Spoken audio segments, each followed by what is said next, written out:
They were already reaching for her arm when the captain said the word, "security," and the sound cut through the cabin like metal on glass.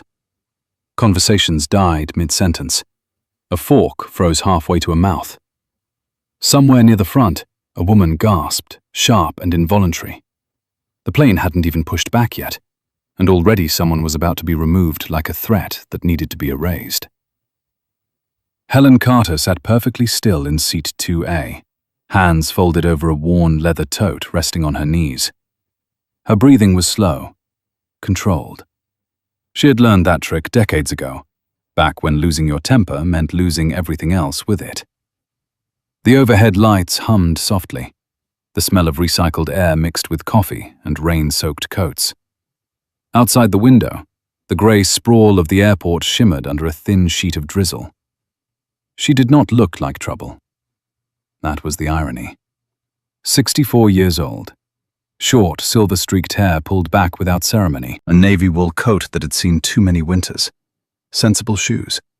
No jewelry except a thin gold band worn smooth by time. She looked like someone's grandmother heading home after a funeral. That was exactly how they had decided she did not belong here. Across the aisle, the lead flight attendant, Melissa Grant, stood rigid. One hand clenched around her tablet so tightly her knuckles had gone pale. Her smile was gone now. What remained was irritation, edged with something sharper. Fear, maybe, or the thrill of finally asserting control. "Ma'am," she said, voice pitched loud enough for the surrounding rows to hear. "You were already informed there's an issue with your seat assignment. I need you to stand up and follow instructions." Helen lifted her eyes. Calm, dark, steady. The kind of gaze that unsettled people without raising its voice. "I was informed," she said quietly, "that you hadn't checked the manifest." A few heads turned. A man in the row behind shifted in his seat, uncomfortable. Someone coughed. Melissa's jaw tightened. "This is not up for debate," she snapped. "We are already delayed. You're holding up the entire cabin." Holding up the cabin. The words echoed in Helen's mind, heavy with familiarity. She had been accused of that since she was a girl. Holding up a line, holding up progress, holding up people who were certain they were more important than she was. She glanced down at the armrest, noticing a thin crack in the plastic, poorly repaired. Cost-cutting. Everywhere now. She wondered absently when the airline had last renegotiated its terminal lease. The captain emerged from the cockpit then, tall and broad-shouldered, his uniform pressed within an inch of its life. Captain Douglas Reeves, early 50s, confident posture, the kind of man who expected immediate compliance because that expectation had always been rewarded. He did not look at Helen first. He looked at Melissa. "What's the situation?" "She's refusing to move," Melissa said quickly. Too quickly. Her ticket isn't matching the cabin. I think it's an upgrade error. Captain Reeves finally turned his attention to Helen. His eyes flicked over her coat, her shoes, the bag. The assessment was instant and unspoken. "Ma'am," he said, voice firm but practiced. "For everyone's safety, I need you to step out into the jet bridge while we sort this out." Safety. Another familiar word. Used when people wanted obedience without accountability. Helen felt something stir in her chest. Not anger, but memory. Being 12 years old and told to leave a diner in Georgia because she was making patrons uncomfortable. Being 35 and escorted out of a boardroom because someone assumed she was the assistant, not the partner. She had learned when to speak and when silence was sharper. "I'm not refusing," Helen said evenly. "I'm waiting for you to follow procedure." Melissa scoffed, loud and dismissive. "We don't have time for this." That was when the first crack appeared. A woman 2 rows up leaned into the aisle, her voice trembling but clear. "Why can't you just check the list?" she asked. "She hasn't done anything." Melissa shot her a warning look. "Ma'am, please remain seated." The plane felt smaller suddenly, the ceiling lower, the air thicker. Captain Reeves exhaled through his nose, impatience flashing across his face. "All right," he said, tone shifting. "If you won't comply voluntarily, I'll have to escalate." Escalate. Helen watched him make the decision. The easy one.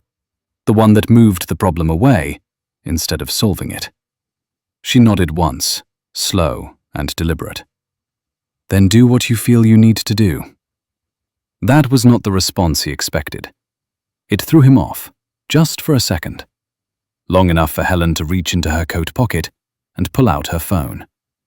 The screen lit her face softly. She didn't dial emergency services.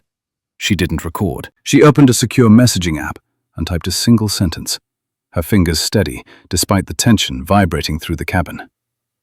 "Gate 17, domestic terminal, active boarding delay, initiate review." She hit send, slipped the phone back into her pocket. No one noticed. Everyone was too focused on the spectacle forming around her. Captain Reeves gestured toward the front. "Melissa, call airport operations." Melissa's lips curled, satisfaction flickering across her face as she reached for the intercom. The sound of the call button echoed, sharp and final. Somewhere near the back, a man muttered, "Unbelievable." Helen didn't know whether it was in sympathy or annoyance. Both sounded the same these days.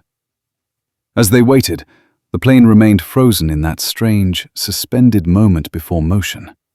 Engines quiet, doors still open, rain tapping softly against the fuselage.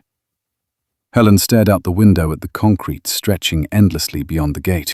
She remembered standing on that same ground decades earlier, a younger woman in a hard hat, watching surveyors argue over boundary lines. Back when this place was just steel beams and ambition, not a polished machine swallowing thousands of lives a day. Footsteps echoed from the jet bridge. Not hurried, measured. Multiple sets. Melissa straightened instinctively. Captain Reeves turned, ready to assert authority again. The men who stepped into view did not wear airline uniforms. Dark suits, security badges clipped neatly at the waist. One of them carried a thick folder under his arm.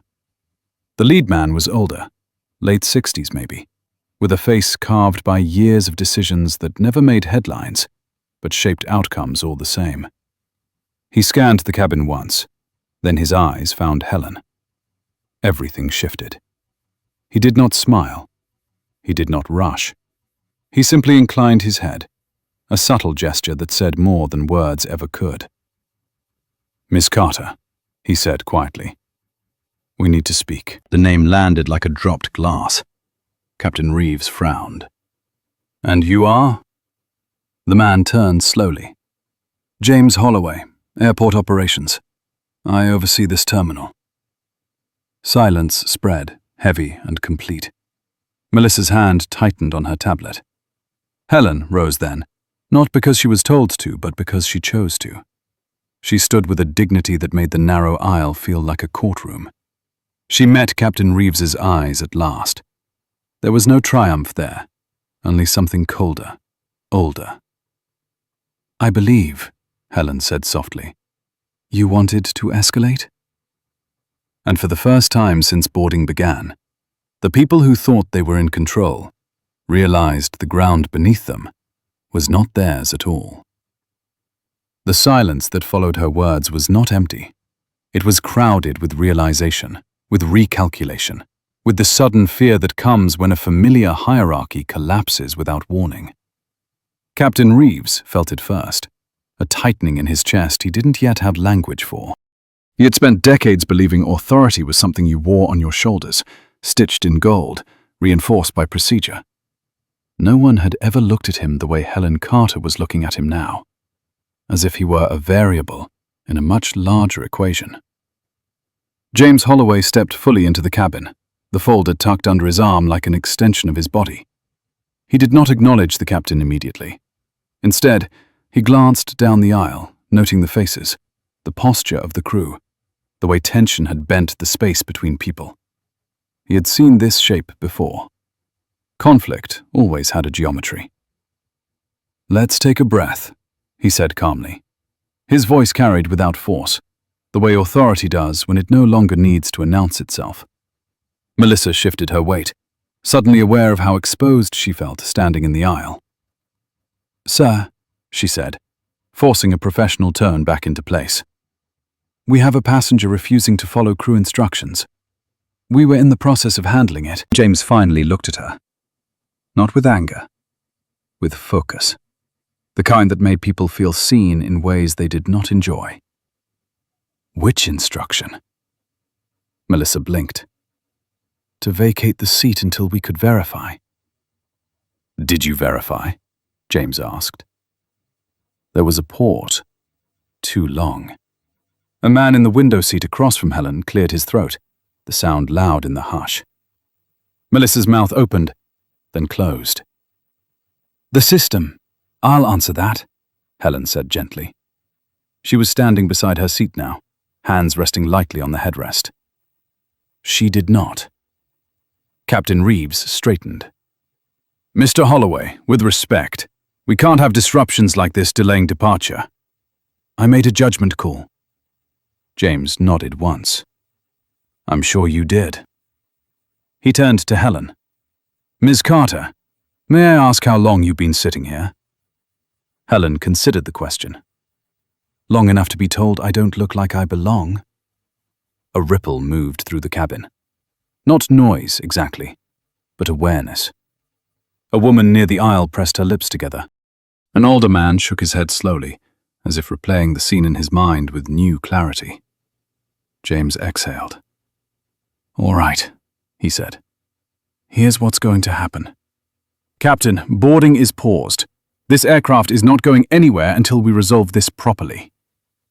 Melissa's eyes widened. "We're already behind schedule." James's gaze flicked back to her.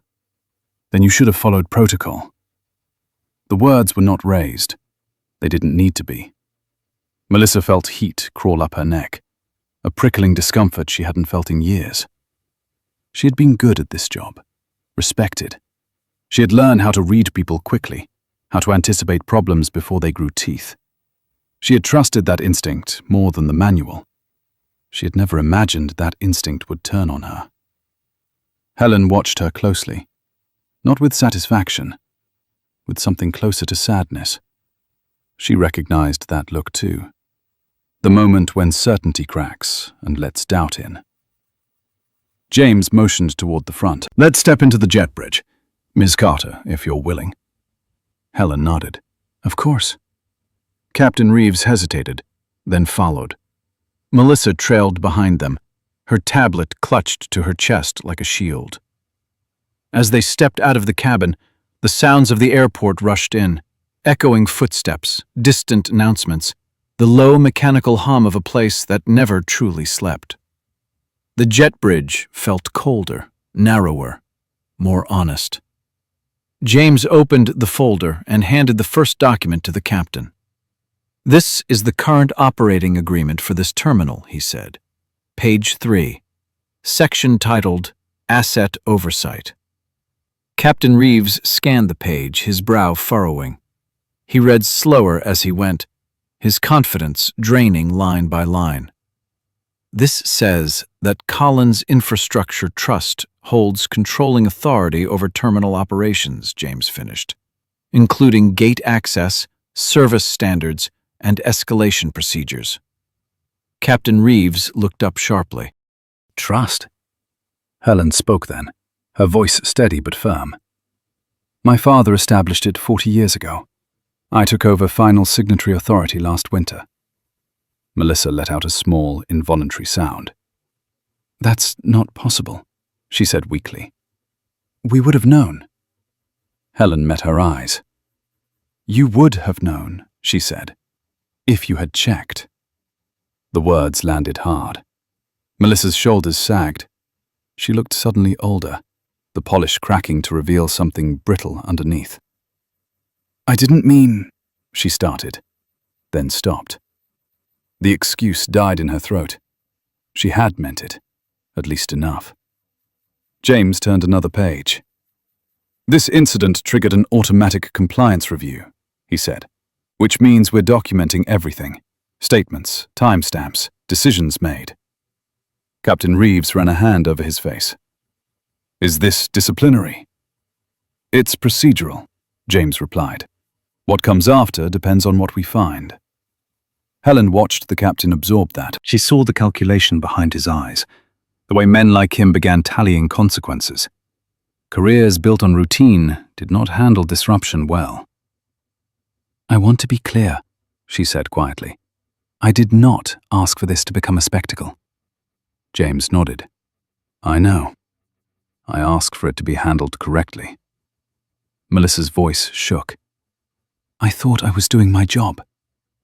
Helen softened just slightly. "Doing your job would have meant seeing me," she said, "not what you assumed I was." The jet bridge door opened behind them. A uniformed airport security supervisor stepped in, glanced at James, then at Helen. His posture changed immediately. "Sir," he said, "we've halted ground operations at this gate per your request." "Good," James said. He looked at Helen. "What would you like to do, Miss Carter?" The question hung there, heavy with possibility.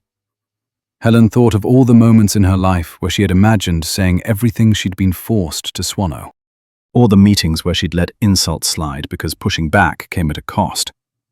She felt the familiar urge to withdraw, to choose peace over confrontation. Then she looked at Melissa, at Captain Reeves, at the system that had once again tested whether dignity was conditional. "I'd like to return to my seat," Helen said, "and I'd like this flight to proceed. After that, I want a full report." James smiled faintly, not because it was over, but because it was only beginning. "That can be arranged." They walked back into the cabin together. Conversations died as heads turned. Melissa stepped aside, her movements stiff, mechanical.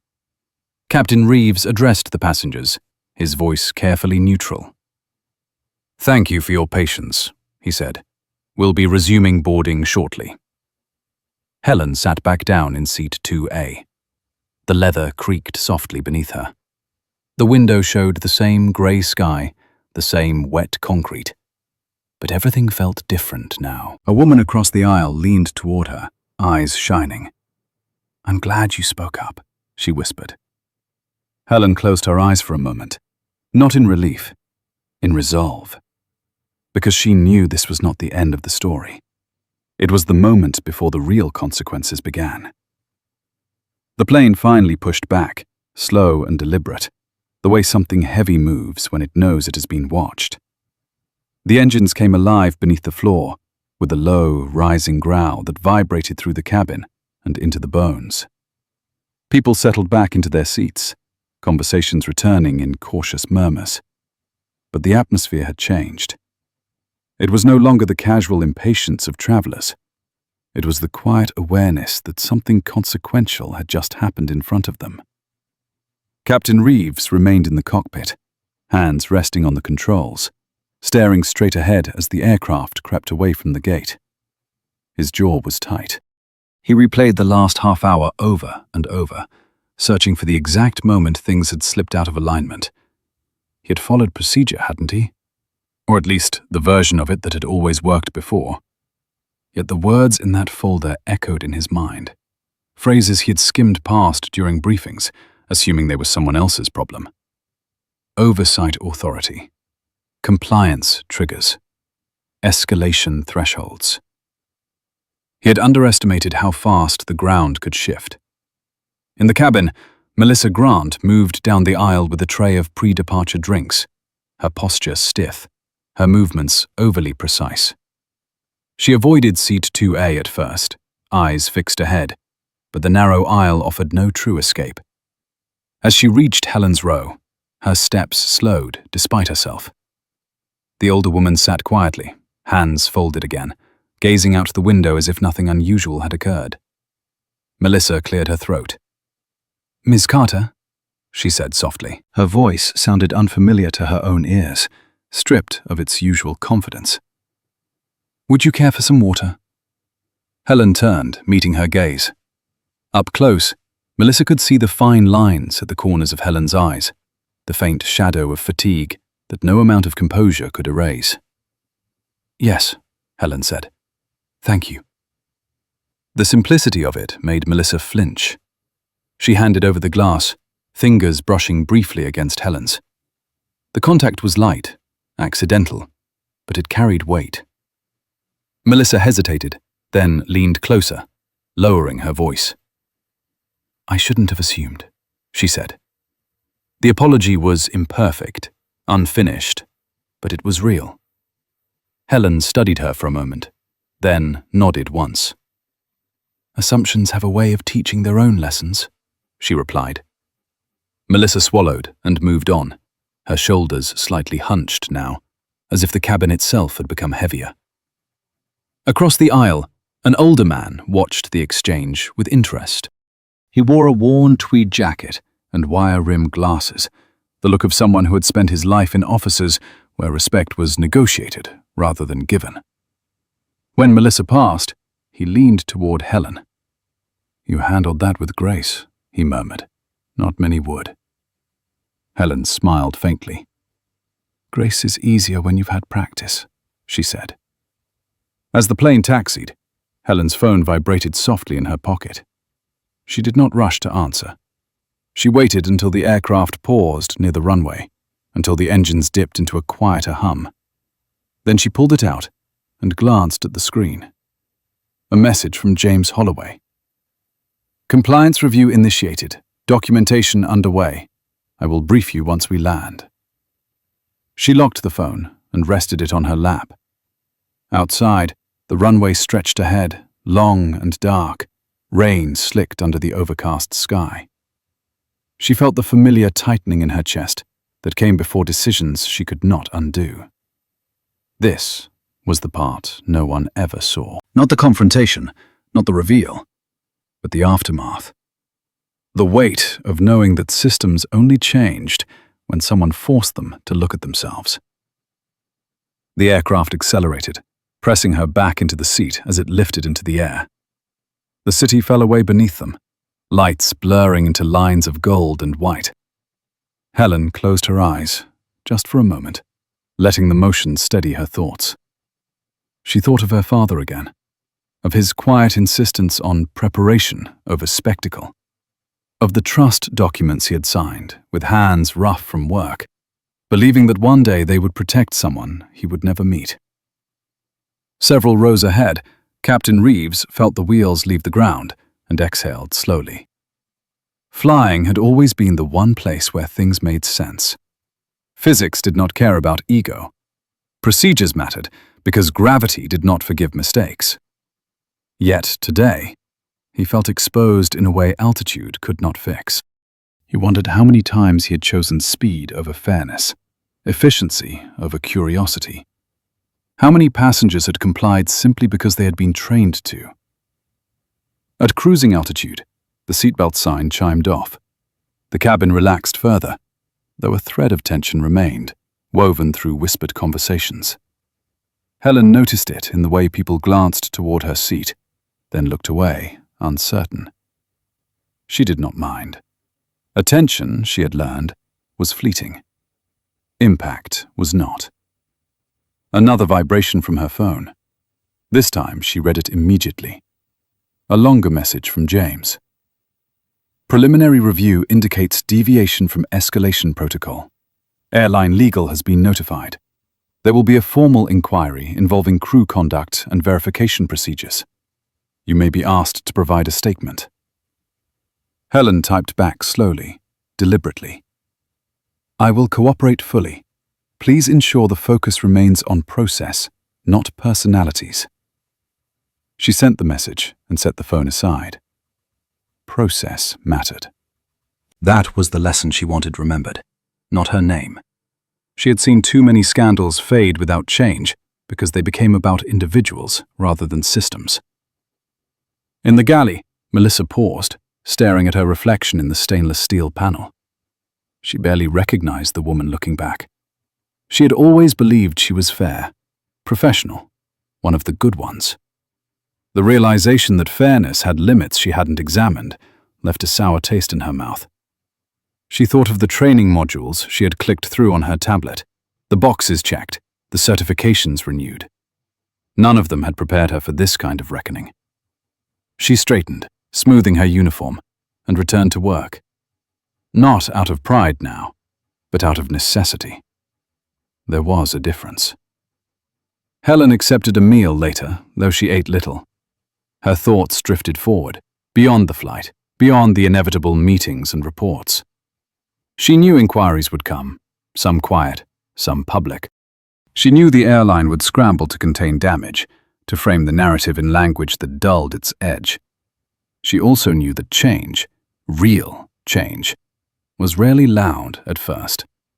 It happened in revised manuals, in retraining sessions, in the subtle hesitation before someone made the same assumption again.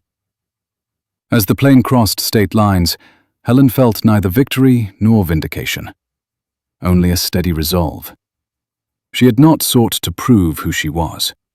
She had simply refused to disappear. The cabin lights dimmed slightly as evening deepened. Passengers settled into the rhythm of flight, the earlier tension receding into memory. But for those who had witnessed it, the moment lingered, reshaping their understanding of power and presence. Helen rested her head against the seat, eyes open, watching the faint reflection of the cabin lights ripple across the window. She knew there were more chapters ahead, consequences yet to unfold, stories yet to be told. This was only the beginning of the part that mattered most. The landing came harder than expected, the wheels slamming into the runway with a jolt that rippled through the cabin. A few passengers startled, then relaxed as the plane slowed, the familiar deceleration pulling them forward against their belts. Outside, the lights of Logan Airport stretched wide and pale, washed in the cold glow of early evening. Helen felt the shift immediately. This was where consequences stopped being abstract. Captain Reeves guided the aircraft to the gate in silence. His first officer spoke only when necessary, their voices clipped, professional, restrained. When the engines finally shut down, the sudden quiet felt almost aggressive. Applause did not come. No one felt celebratory. The cabin existed in a suspended state, waiting. The seatbelt sign chimed off. People stood, reached for bags, resumed the choreography of arrival. But the usual impatience was muted. Eyes tracked movement, ears strained. Everyone sensed that something was unfinished. Helen remained seated. She always did. Years ago, she had learned that rushing never led to clarity. She watched Melissa Grant hover near the forward galley, speaking in low tones with another attendant, her hands restless. Captain Reeves emerged briefly, spoke to a man in a dark jacket waiting at the cockpit door, then disappeared again. No announcements were made. That omission spoke louder than any apology would have. A uniformed airport official stepped into the aisle, followed by a woman in a grey blazer carrying a slim tablet. They did not raise their voices. They did not draw attention. They simply moved with purpose, stopping just short of Helen's row. "Miss Carter," the woman in the blazer said quietly, "when you're ready, we'd like to escort you off the aircraft." Escort, not remove. The distinction mattered. Helen nodded, stood, and retrieved her tote. The older man across the aisle gave her a small, respectful nod as she passed. She returned it, her expression composed. She did not look at Melissa. Not yet. The jet bridge was colder than the cabin, the air sharp and clean. At the far end stood James Holloway, flanked by 2 members of airport security, and a man Helen recognized instantly as Airline counsel. Mid-40s, expensive shoes, tired eyes. He had the look of someone already preparing damage control language. James greeted her with a quiet seriousness. "Thank you for your patience." Helen smiled faintly. "It's a habit." They moved into a small conference room just off the gate, utilitarian and windowless. A table, 6 chairs, a box of tissues no one touched. James gestured for Helen to sit. She did. The others followed, including Captain Reeves, who entered last. He removed his hat and held it awkwardly, as if unsure where to put it. James began without ceremony. "This is not a disciplinary hearing," he said. "It's a fact-finding review. We're documenting sequence, decisions, and deviations from protocol." The airline lawyer cleared his throat. "For the record, Vanguard Air intends to cooperate fully." Helen folded her hands. "I'm not here to punish anyone," she said.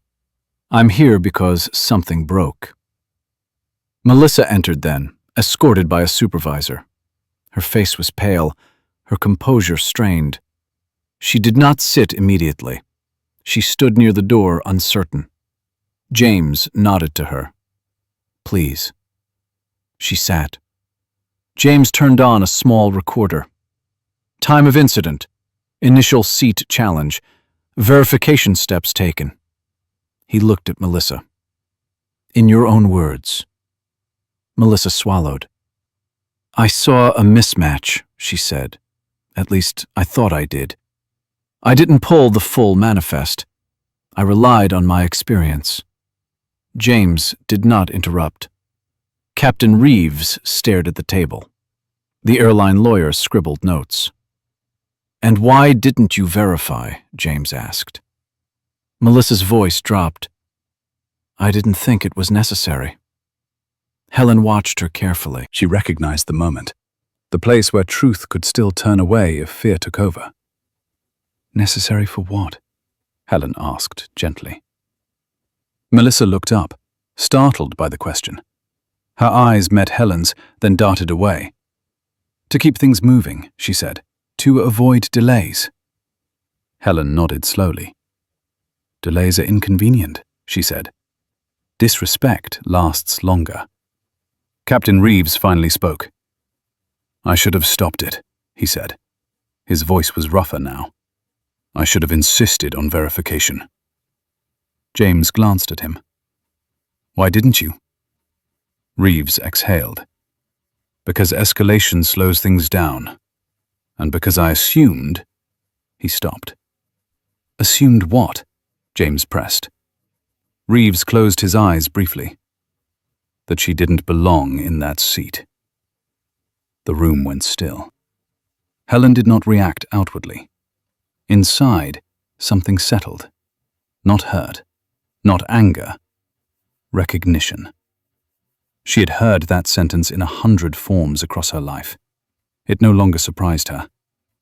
What mattered was that it had finally been said out loud. James turned to the airline lawyer. "That's noted." The lawyer's pen paused mid-stroke. James leaned back slightly. "Here's what happens next. A formal report will be filed. Training compliance will be reviewed. The airline will be required to submit corrective action within 30 days. 30 days. Not immediate. Not dramatic. Real." Melissa's shoulders sagged. Captain Reeves nodded once, accepting something he could not undo. Helen stood. "That's all I needed," she said. "Not accountability for its own sake. Accountability that leads somewhere." James rose with her. "It will." As they stepped back into the terminal, the sounds of the airport rushed in again. Rolling suitcases, announcements, life moving forward. Helen paused, taking it in. This place had changed since you first walked its concrete floors decades ago. Bigger, faster, louder. But some things remained stubbornly the same. Melissa approached her hesitantly. "Ms. Carter," she said, voice barely above a whisper. "I'm sorry." Helen studied her face. She saw fear there. And something else. Awareness. "Learn from it," Helen said. "That's the apology that matters." Melissa nodded, tears brimming but unshed. Helen turned and walked toward the exit, her steps measured, unhurried. Outside, the night air was cold and bracing. She breathed it in deeply. Behind her, Systems were already shifting. Meetings would be scheduled, memos drafted, policies rewritten. Not because she demanded it loudly, but because she refused to be dismissed quietly. And somewhere inside the terminal, people who had witnessed it would remember. The next time they saw someone who didn't look the part, the next time assumption felt easier than fairness, that was how change actually began. The car ride away from the terminal was quiet, broken only by the soft hiss of tires on wet pavement. Helen sat in the back seat, her tote resting beside her, watching the airport recede through the rain-streaked window. Logan's lights blurred into long, pale lines, then vanished behind concrete walls and highway signs. The driver did not speak. He didn't need to. Silence, she had learned, was sometimes the most respectful response. Her phone buzzed once. She ignored it. Buzzed again. She let it sit. There would be time later for statements and schedules, for calls that began with careful politeness and ended in guarded concessions. Right now, she wanted to feel the weight of what had happened without turning it into paperwork. At the hotel, the lobby was warm and dim, all polished wood and muted colors, meant to soothe people who had spent the day being herded and processed. Helen checked in under her own name. No title, no special handling. The clerk, a young man with tired eyes, handed her the keycard and smiled politely, unaware of anything beyond the reservation in front of him. She appreciated that more than he knew. Upstairs, she set the tote on the chair and removed her coat. The room smelled faintly of citrus cleaner and something floral meant to suggest calm. She poured herself a glass of water, drank half of it standing by the window, then finally looked at her phone. 3 messages. One from James Holloway, one from an unfamiliar number, one from her daughter. She opened James's first. Airline Council requesting follow-up meeting tomorrow morning. Media inquiries beginning. We are holding statements for now. She exhaled slowly. Of course they were. The unfamiliar number was next. Captain Reeves. Thank you for allowing the process to run its course. I failed today. I won't forget it. The message was short, unadorned. She read it twice, then set the phone down without replying. Not because she dismissed it, but because she wanted to sit with it. Accountability that arrived without being chased deserved consideration. Her daughter's message came last. I saw a clip online. Are you okay? Helen smiled faintly. Even when you avoided attention, it found you eventually. She typed back, I'm fine. We'll talk tomorrow. Sleep well. She placed the phone face down and sat on the edge of the bed. The quiet pressed in, thick and unfamiliar after the controlled chaos of the day. This was usually the moment when adrenaline faded and doubt crept in. Had she done the right thing? Had she gone far enough? Had she gone too far? She thought of Melissa Grant, sitting stiffly in that small conference room, realizing that the rules she trusted could also be weapons. She thought of Captain Reeves, trained to command, confronted with the limits of his certainty. She thought of the woman who had spoken up in the cabin, voice shaking but clear, breaking the unspoken agreement to look away. Helen lay back and stared at the ceiling. She remembered being younger, sharper-edged, more willing to fight openly. That version of her would have demanded resignations, public apologies, consequences loud enough to make headlines. Experience had taught her something different. Systems resisted humiliation. They responded better to exposure. The next morning came early. Grey light crept through the curtains, and the city outside was already moving. Helen dressed simply again, choosing comfort over statement. She arrived at the airport conference center just after 8, escorted this time not by deference, but by necessity. The room was larger than the one at the gate, with a long table and a screen at one end. Coffee steamed in paper cups. Name placards had been laid out carefully. James Holloway greeted her with a nod. Airline Council sat stiff-backed, flanked by a human resources representative and a compliance officer. No Melissa. No Captain Reeves. This was the administrative layer now, the part that turned human moments into policy language. The meeting began predictably. Timelines, terms, acknowledgements without admissions. Helen listened more than she spoke. When she did speak, it was measured. "This isn't about a single flight," she said at last. "It's about how discretion is taught, about what your people are told to trust when they're under pressure." The compliance officer nodded, scribbling notes. The lawyer cleared his throat. "We are committed to improvement." "Commitment," Helen replied, "is only visible in behavior." They discussed training revisions, verification requirements, escalation protocols that did not default to removal. The words were dry, technical, but Helen felt their importance acutely. This was where change either took root or withered. By the time the meeting ended, the city outside had brightened.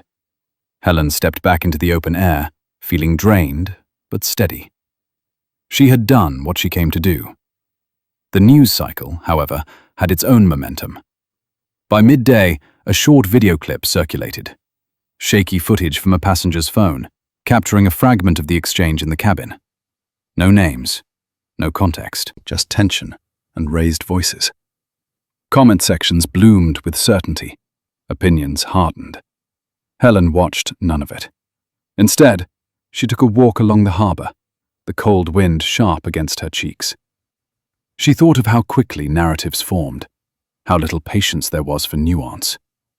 She understood why some people clung to simple villains and heroes. Complexity required effort.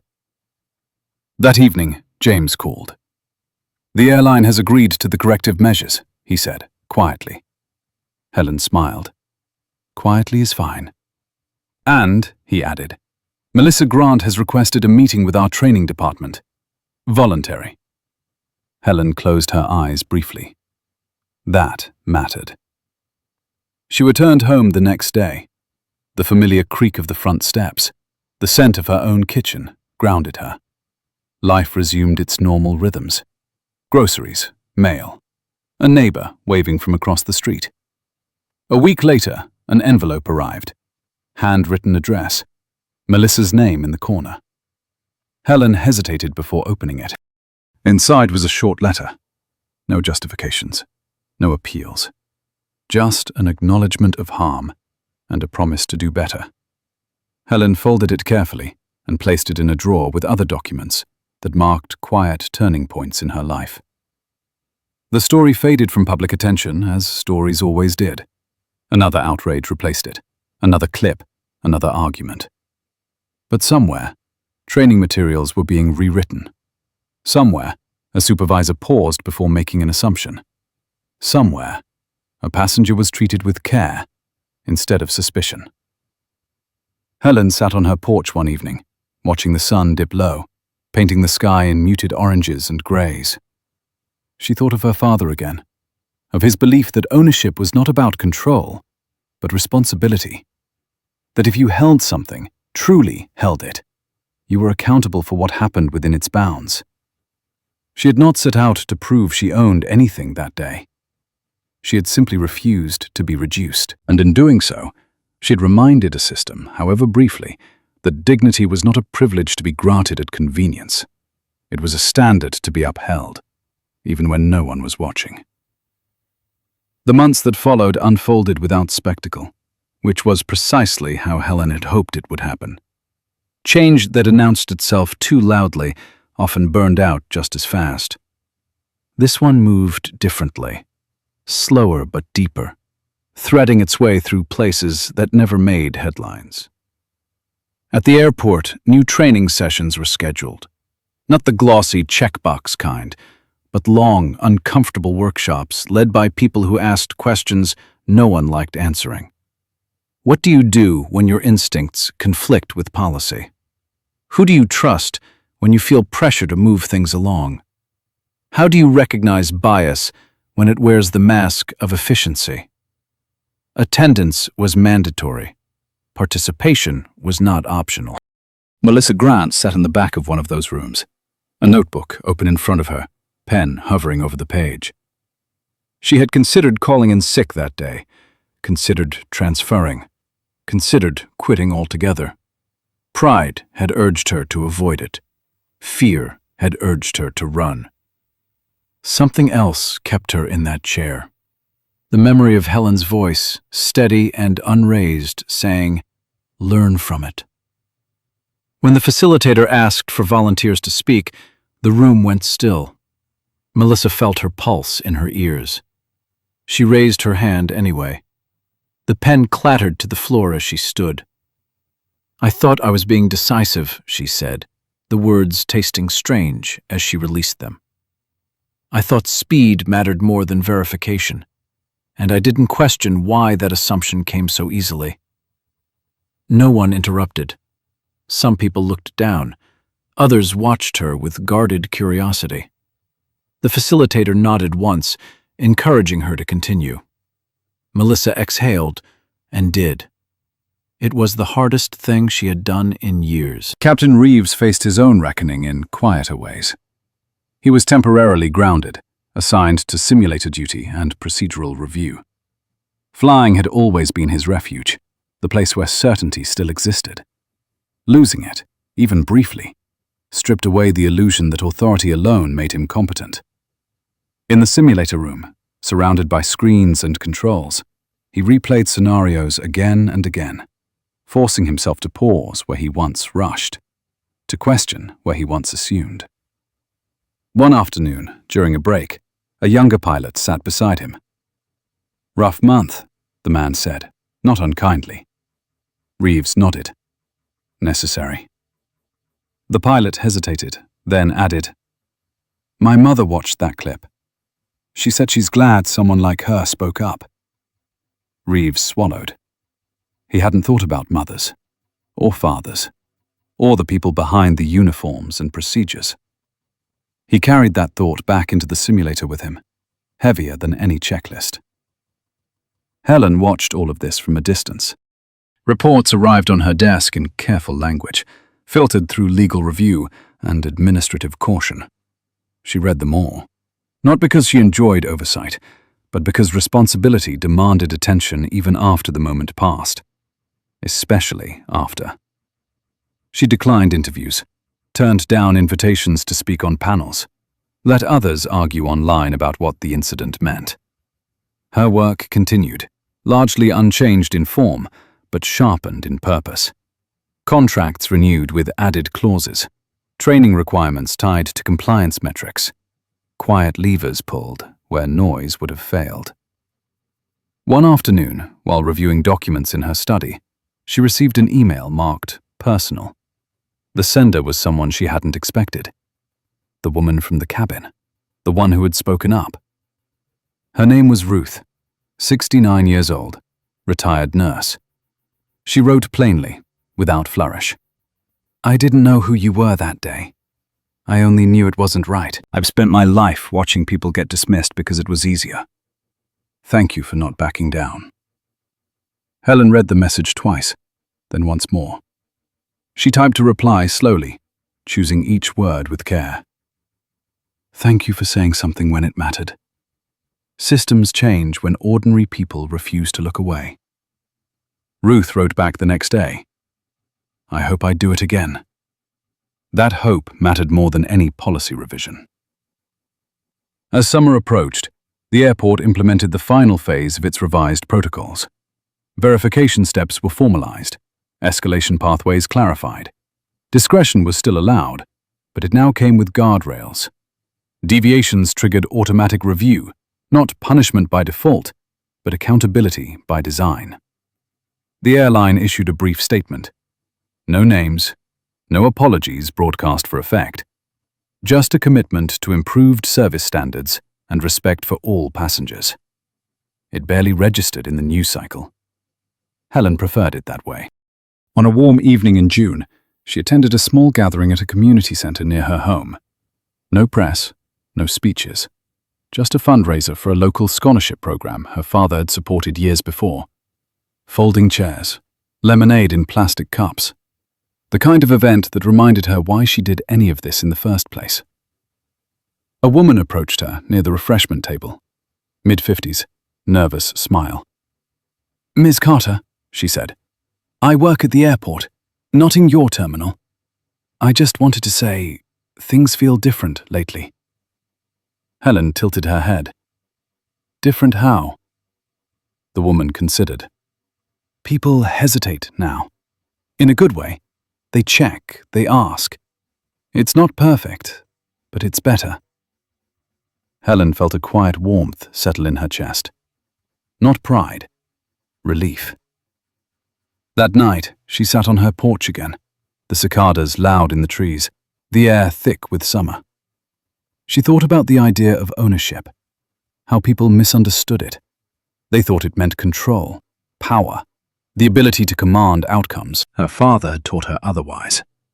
Ownership meant you stayed when things got uncomfortable. It meant you answered questions no one else wanted to hear.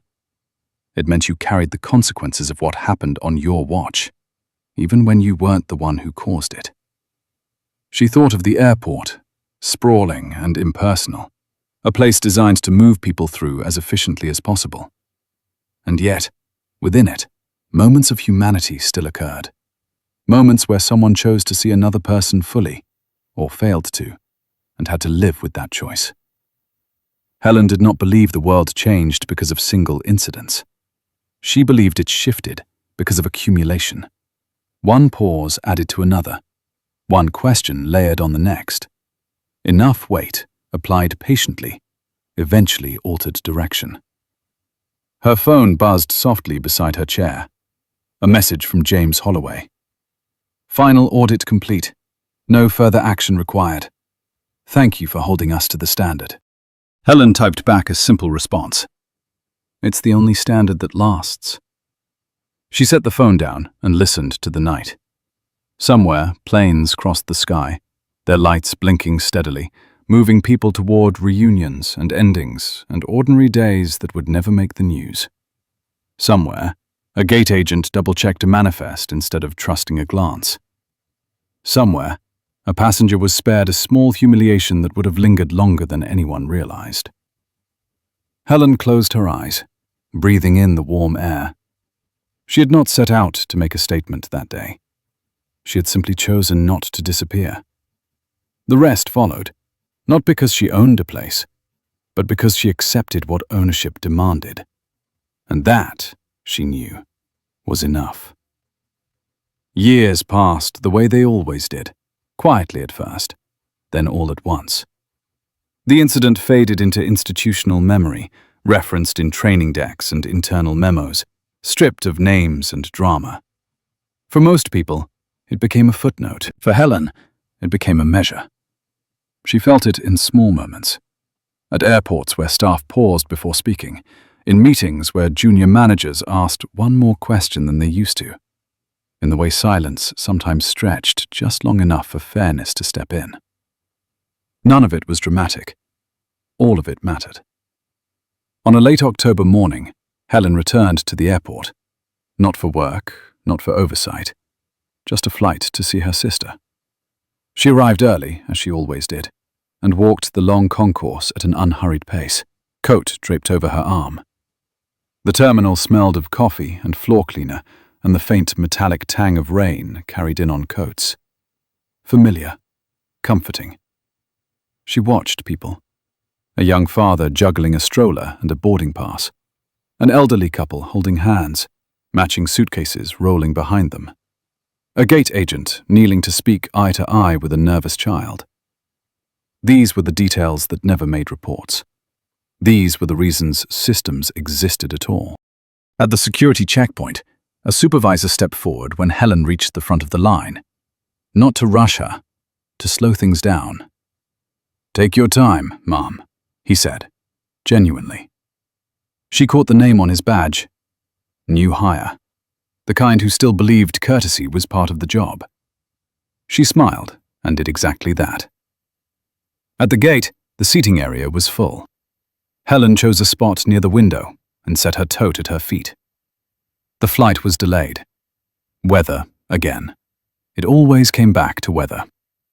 People sighed, shifted, checked phones. The rhythm of waiting settled in. A woman sat down beside her, close in age, hair pulled back tight, eyes sharp with the alertness of someone who had spent a lifetime watching for trouble. "You fly much?" the woman asked, conversational. Helen nodded. "Enough." The woman hesitated, then leaned closer. "It's better now," she said, not unkindly. "Used to be you had to brace yourself every time you walked into a place like this." Helen studied her face. "You still do," she replied gently. "Just differently." The woman laughed softly, surprised. "That's true." Boarding was called in groups. When Helen's turn came, the agent scanned her pass and looked up with a practiced smile. "Welcome," he said. No pause, no flicker of doubt, just a greeting that assumed belonging. Helen thanked him and stepped onto the jet bridge. Inside the cabin, the familiar hush greeted her. She found her seat, settled in, placed her tote beneath the one in front of her. She noticed small changes. The way instructions were phrased, the way attendants checked names against screens instead of faces, the way authority had learned, slowly, to share space with humility. As the last passengers boarded, a young flight attendant stopped near her row, adjusting a bag in the overhead bin. He smiled, a little nervous. "Can I help you with anything, Mom?" Helen shook her head. "No, thank you." He lingered for a moment, then spoke again, quieter. "My grandmother used to say, airports show you who people really are." Helen looked at him. Smart woman. He grinned, then moved on. The plane pushed back. The familiar hum filled the cabin. Helen felt it settle into her bones, the vibration of movement and intention. She closed her eyes briefly, not to sleep, but to mark the moment. Another ordinary flight, another unremarkable journey. Those were the victories no one celebrated.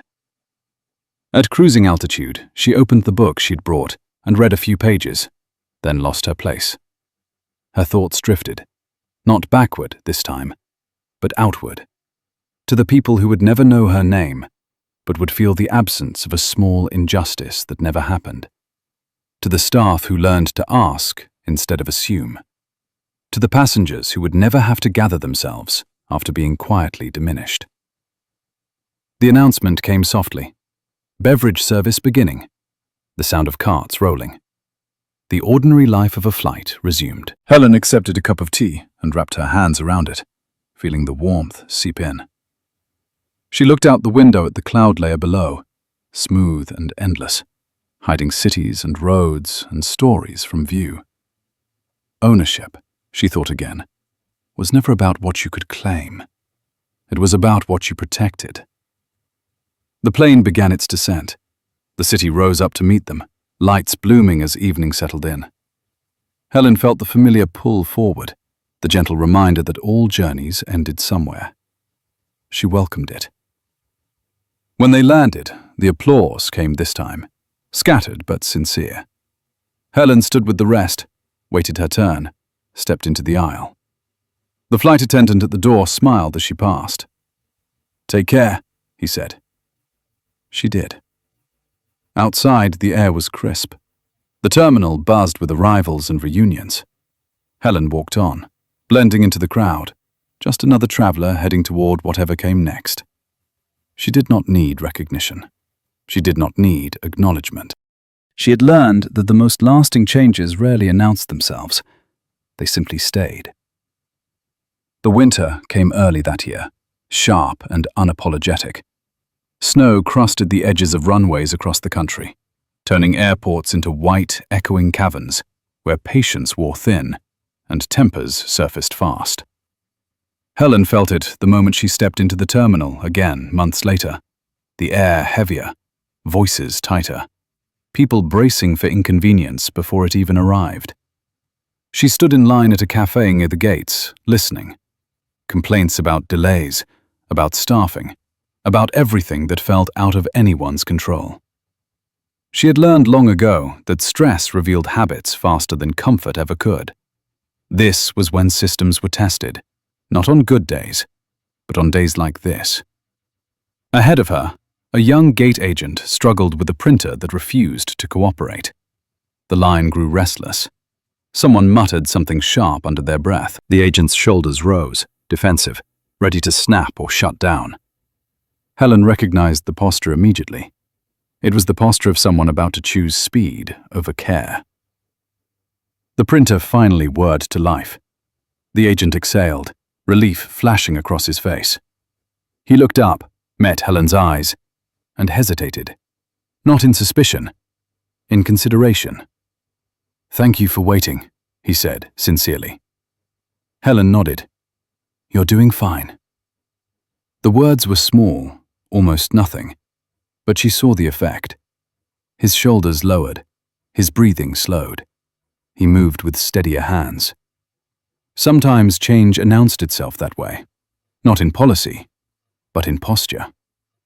She took her coffee and found a seat near the windows. Outside, snow fell steadily, softening the world into muted shapes. She watched a de-icing truck crawl along the tarmac, methodical and patient. There was a lesson in that, too. You couldn't rush safety. You couldn't skip steps without consequence. Everyone knew it in theory. Living it was harder. Her phone buzzed. A message from James Holloway, brief and routine. Annual review completed. Compliance metrics improved across all terminals. Fewer escalations, higher verification rates. Still work to do. Helen smiled faintly. Still work to do meant the work had not been abandoned. She thought of Melissa then, uninvited but persistent. She hadn't seen her again, but she didn't need to. She had heard enough through reports and second-hand comments. Melissa had stayed. She had changed departments, moved into training support, the place where mistakes were dissected rather than hidden. It took courage to stay where your error was known. Helen respected that. Across the terminal, a commotion stirred near a different gate. Voices rose, not shouting yet, but close. Helen's gaze drifted there, instinctively alert. A passenger gestured with sharp movements. A staff member stood firm, hands open, voice calm. Helen watched carefully. The staff member did not match the passenger's energy. He waited. He listened. He asked questions instead of issuing commands. The situation deflated slowly, like air leaking from a balloon. No spectacle, no removal, just resolution. Helen felt a quiet satisfaction, tempered by realism. Not every moment would go this way, not every person would pause, but enough would. Enough already had. When boarding was announced for her flight, Helen rose and joined the line. A woman behind her, maybe in her late 60s, leaned forward slightly. "Travel used to make me anxious," she said, conversational. "I always felt like I had to prove I belonged." Helen turned. "You still feel that way?" The woman shrugged. "Less than I used to." Helen nodded. "That's something." They moved forward together, two figures among many, unremarkable and steady.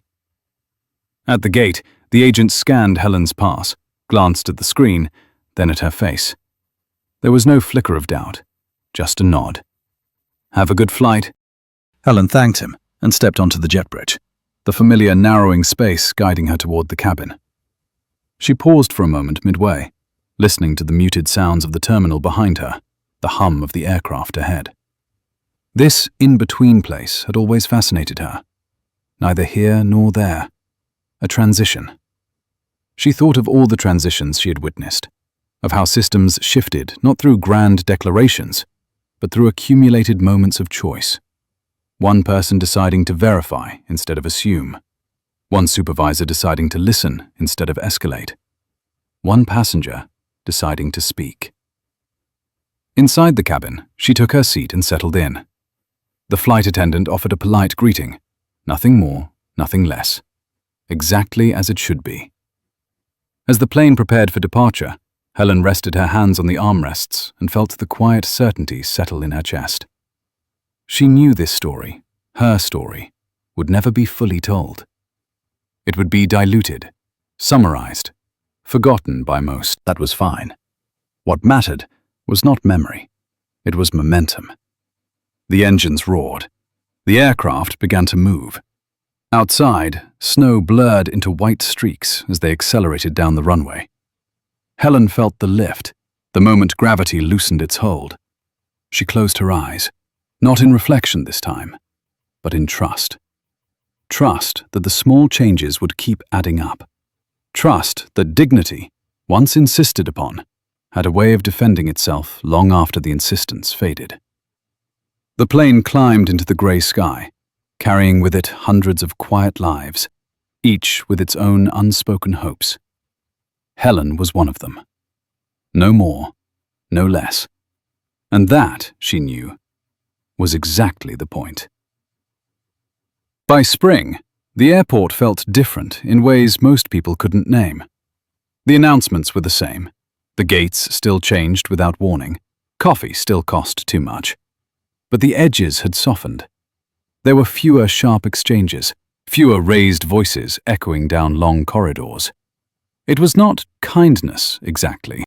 It was attention. Helen noticed it first in the pauses. A gate agent who stopped mid-sentence to rephrase. A supervisor who asked a question before issuing an instruction. Small hesitations that made room for dignity. She had come to believe those hesitations were the true markers of progress. She was walking through Terminal C one afternoon when a familiar voice stopped her. "Miss Carter?" She turned. Melissa Grant stood a few steps away, hair pulled back more simply now, uniform replaced by a plain blazer and slacks. She looked thinner, not weaker, just stripped of something unnecessary. She hesitated, clearly unsure whether to approach. Helen waited. "I didn't know if you'd remember me," Melissa said. "I do," Helen replied evenly. Melissa nodded, absorbing that. "I wanted to thank you.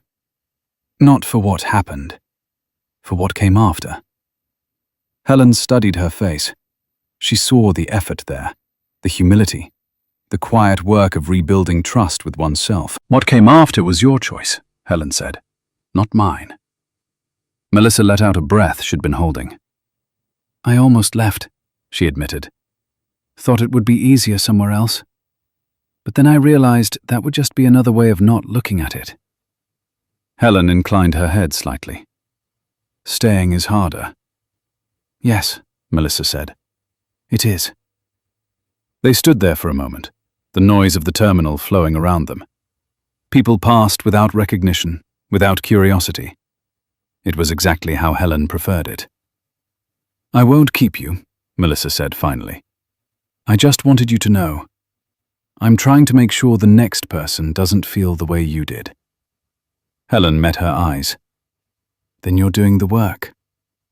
Melissa smiled, small and genuine, and stepped back into the crowd. Helen continued on, her steps unhurried. Encounters like that had become more common, not with recognition, but with acknowledgement, the kind that didn't seek absolution, only alignment. Later that week, Helen sat in her study, reviewing quarterly reports. Numbers never told the full story, but they hinted at direction. Complaints down. Escalations handled lower in the chain. Training completion rates high. But more importantly, retention in the follow-up assessments had improved. People weren't just attending. They were absorbing. Her phone rang. James Holloway's name appeared. She answered on the second ring. "We've been asked to present at the National Operations Conference," he said, "about the compliance model." Helen closed the folder in front of her. "Asked by whom?" "A coalition of airport authorities. They want to understand why our incident rates dropped without increasing removals." Helen smiled faintly. Because removal was never the solution. "That's what I told them," James said. "They'd like you to attend." She considered it. Public forums still made her uneasy. Not because she feared scrutiny, but because spectacle tended to flatten nuance. "I'll attend," she said at last. "But I won't headline." James laughed softly. I wouldn't expect you to. The conference took place in a hotel ballroom that smelled faintly of carpet cleaner and burnt coffee. Rows of chairs, a stage, a screen filled with bullet points that tried and failed to capture human complexity. Helen sat in the second row, off to the side, listening. Speaker after speaker talked about efficiency, metrics, throughput, all important, all incomplete. Then James took the podium. He spoke plainly, about verification, about slowing down at the right moments, about designing systems that assumed humanity instead of treating it as an obstacle. When questions opened, a man near the back raised his hand. Late 50s, crisp suit, skeptical eyes. "All due respect," he said. "This sounds idealistic. In high-pressure environments, you can't afford hesitation." James didn't answer immediately. He glanced toward Helen, just briefly, then back. "Hesitation isn't the enemy," he said. "Unexamined instinct is." A murmur rippled through the room. Another hand went up. A woman with silver hair and a badge from a Midwestern airport. "We implemented a version of your model," she said. "Our delays didn't increase, but our complaints dropped sharply. Our staff say they feel less defensive." James nodded. "Because when people don't feel hunted, they don't act like threats." Helen listened, satisfied. The ideas were no longer attached to her name. They were traveling on their own. That night, she walked along the city streets, the air warm and alive with early summer. She passed storefronts and restaurants, ordinary places where power rarely announced itself, but shaped lives all the same. She thought about how easily that day at the airport could have gone differently, how a single choice could have tipped everything toward humiliation instead of correction. She thought about ownership again, not the legal definition, the moral one. To own something was to be accountable for its failures, not just its successes. To accept that responsibility without needing to be seen doing so. The next morning, Helen boarded another flight. Different city, different airline, same routines. She took her seat, buckled in, glanced around. No one paid her special attention. No one needed to. As the plane lifted off, she felt the familiar pull of ascent, the world shrinking beneath them. She rested her head against the seat and allowed herself a rare moment of quiet pride. Not in what she had done, but in what she had not done. She had not shouted. She had not demanded. She had not turned a human failure into a public execution. She had insisted on process, on dignity, on the long view. Outside the window, clouds rolled past, vast and indifferent. Inside the cabin, lives intersected briefly, then separated again. Helen understood now that this was the shape of real change. Not a single dramatic moment, but a series of choices made when no one was watching. The plane leveled off. The seatbelt sign chimed off. Conversations resumed. Somewhere, a gate agent would pause before making an assumption. Somewhere, a supervisor would ask one more question. Somewhere, a passenger would feel seen instead of sized up. Helen closed her eyes, content in the knowledge that she did not need to be present for those moments to exist. They would continue without her. And that, to her, was the clearest sign that the work had been worth it. The morning Helen Carter finally stepped back onto the tarmac, the air felt different, thinner somehow, as if the ground itself understood what was about to happen. The sky hung low and pale, clouds stretched flat like a held breath. The private security gate opened without ceremony, the hydraulic arm lifting slowly, deliberately, not rushed. She walked forward alone, coat buttoned, tote in hand, her shoes clicking softly against the concrete. No entourage, no cameras. Just the quiet authority of someone who did not need to announce herself. The terminal loomed ahead, glass and steel catching the weak sunlight. Terminal C. The same structure she had approved decades ago, when the blueprints were still rolled paper, and arguments about load-bearing columns lasted until midnight. Back then, she had been younger, sharper, louder when she needed to be. She remembered standing in a hard hat, coffee gone cold in her hand, telling a room full of men twice her size that the design would fail if they cut corners. They had laughed. Then they had run the numbers again. And then they had listened. Today felt like that again. Not confrontation, confirmation. Inside, operations moved as they always did. Carts rolled, screens flickered, announcements echoed and overlapped. Travelers hurried with the same anxious energy airports had carried for generations. But under it all, something had shifted. Helen could feel it, the way you feel a change in weather before the storm breaks. People were watching their own steps, measuring their tone, choosing words with care. James Holloway met her just past security. He looked older than he had a year ago. Not weaker, wiser. Responsibility did that to people. It etched itself into the face. "They're ready," he said simply. She nodded. "So am I." They walked together down a restricted corridor, the kind most passengers never knew existed. Fluorescent lights buzzed overhead. Doors opened with card access and quiet clicks. At the end waited a conference room overlooking the runway, floor-to-ceiling windows framing a line of aircraft waiting their turn. Inside, representatives from the airline sat stiff-backed at the table. Executives, legal counsel, operations heads, people who were used to controlling narratives, not responding to them. No one spoke when Helen entered. Chairs shifted. A few stood. She raised her hand slightly, stopping the motion. She did not need gestures of respect. She needed attention. James closed the door behind them. The room sealed. Silence settled. Helen set her tote down, but did not sit. She remained standing, hands resting lightly on the back of the chair in front of her. She looked at them one by one. She let the pause stretch, long enough for discomfort to surface, long enough for memory to do its work. "A year ago," she said, her voice calm, steady, carrying without effort, "a woman was told she did not belong on one of your planes. Not because of a ticket, not because of a rule, but because of an assumption." No one interrupted. Pens hovered uselessly above notepads. "That woman happened to be me," Helen continued. "But that part is incidental. What matters is how easily the system defaulted to removal instead of verification.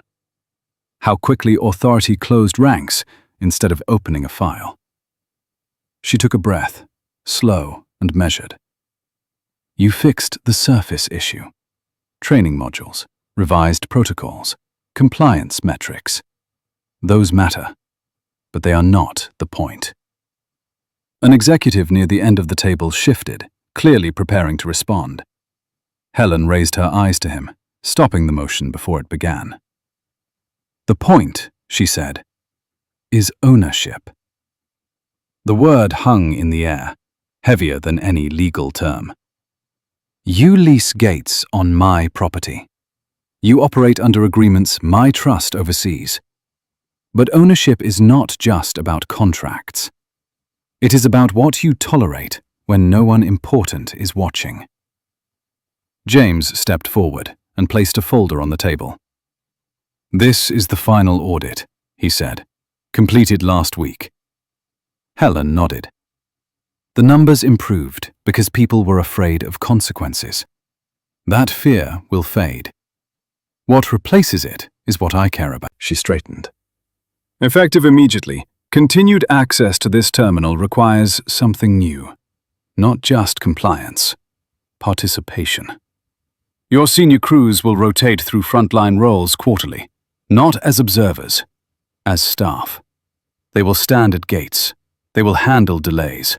They will be the ones deciding whether to assume or verify." A ripple moved through the room. Surprise, discomfort, resistance barely contained. "This is not punishment," Helen said. It is alignment. You cannot lead people you do not understand. One executive cleared his throat. Ms. Carter, with respect, that level of involvement, with respect, Helen replied, her tone unchanged, is what you should have shown a year ago. Silence returned, thicker now, final. She let it sit, then added, You have 30 days to implement. James will coordinate. If this sounds unreasonable, you are free to relocate operations elsewhere. No threats, just fact. She finally sat. The chair creaked softly beneath her. Now, she said, if there are no further questions, I have a flight to catch. There were no questions. The meeting ended without applause, without statements, without posturing. Just quiet acknowledgement. Helen stood, retrieved her tote, and walked out with James beside her. As the door closed behind them, he exhaled. That was definitive. Helen smiled faintly. It needed to be. They parted near the terminal entrance. James headed back toward operations, Helen toward the public concourse. She merged into the flow of travelers seamlessly, another figure pulling a bag, scanning departure boards. No one recognized her. No one needed to. At the gate, boarding had already begun. She waited her turn, listening to the low hum of voices, the rustle of coats, the soft clatter of wheels. When she reached the podium, the agent scanned her pass, glanced up, and smiled. Welcome. Helen returned the smile. She stepped onto the jet bridge, the narrow corridor curving gently toward the aircraft. Halfway down, she paused, resting her hand briefly against the cool metal wall. She felt the vibration of the plane through it, the quiet readiness of something built to move forward. She thought of the woman she had been at 25, furious and relentless. Of the woman she had been at 45, calculating and careful. Of who she was now, understanding finally that power did not peak when you raised your voice, but when you no longer had to. Inside the cabin, she found her seat and settled in. The flight attendant greeted her with an easy warmth, unforced, unmeasured. Helen noticed that too, the absence of tension, the absence of performance. As the doors closed and the engines began to hum, she looked out the window one last time at the terminal stretching wide across the tarmac. Planes lined up like patient thoughts, waiting to be acted upon. People moved within the structure, small against its scale, carrying lives that would intersect and separate again without ceremony. Ownership, she thought, was never about control. It was about stewardship. About deciding that when something happened on your ground, it mattered, even when it was inconvenient. Especially then. The plane began to taxi. Helen leaned back, closing her eyes as the motion smoothed into a steady roll. She felt no triumph, no vindication, only quiet certainty. The system had been tested. It had bent. It had learned. That was enough. As the aircraft lifted into the sky, leaving the airport shrinking beneath a veil of cloud, Helen allowed herself one final thought. Change did not need witnesses to be real. It only needed people willing to carry it forward when no one was watching. If this story stayed with you, take a moment to like and subscribe, and share your thoughts by commenting 3 words below.